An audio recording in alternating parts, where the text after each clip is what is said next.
মাত্র একটি ভুলেই আপনার ব্রয়লার বাচ্চার ৮ দিনের ওজন আশঙ্কাজনকভাবে কমে যেতে পারে।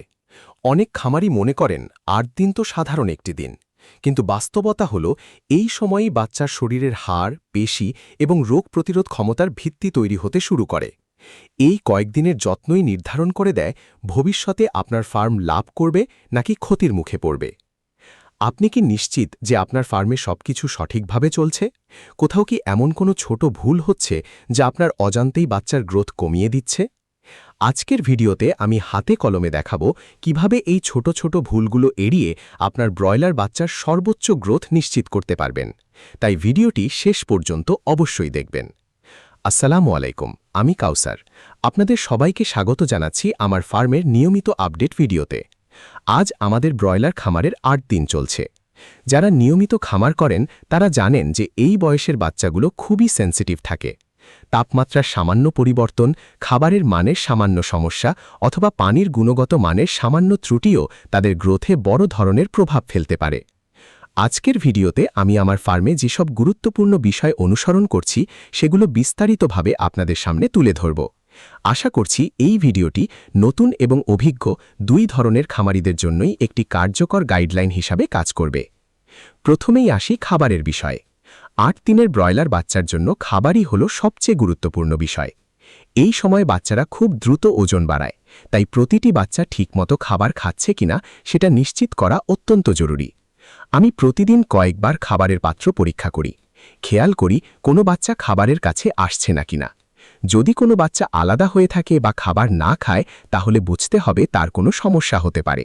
সেটা হজমের সমস্যা হতে পারে, দুর্বলতা হতে পারে অথবা রোগের প্রাথমিক লক্ষণও হতে পারে। আরেকটি গুরুত্বপূর্ণ বিষয় হল খাবার কখনোই দীর্ঘ সময় পাত্রে ফেলে রাখা যাবে না।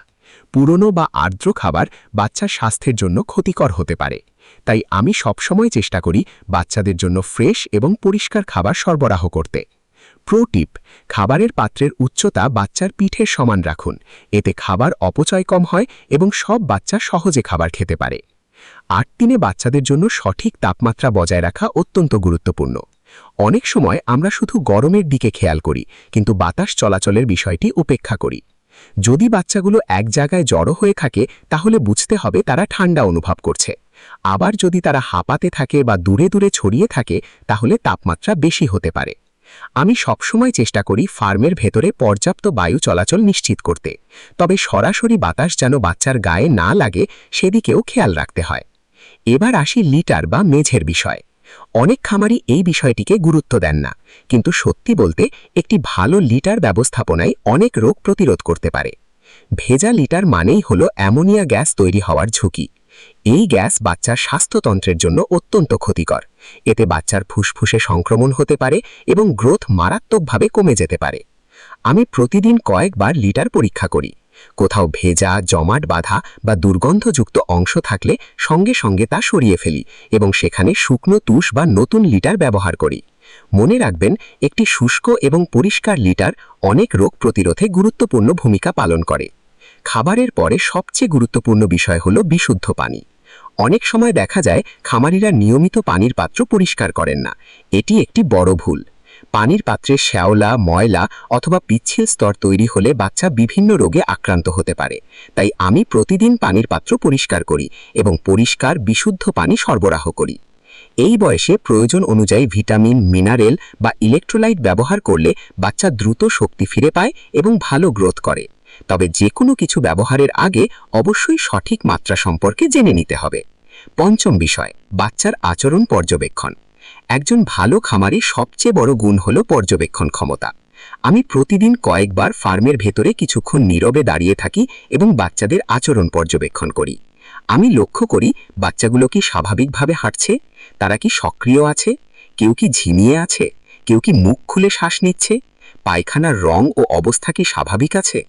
এই ছোট ছোট পর্যবেক্ষণগুলো অনেক বড় সমস্যাকে শুরুতেই শনাক্ত করতে সাহায্য করে।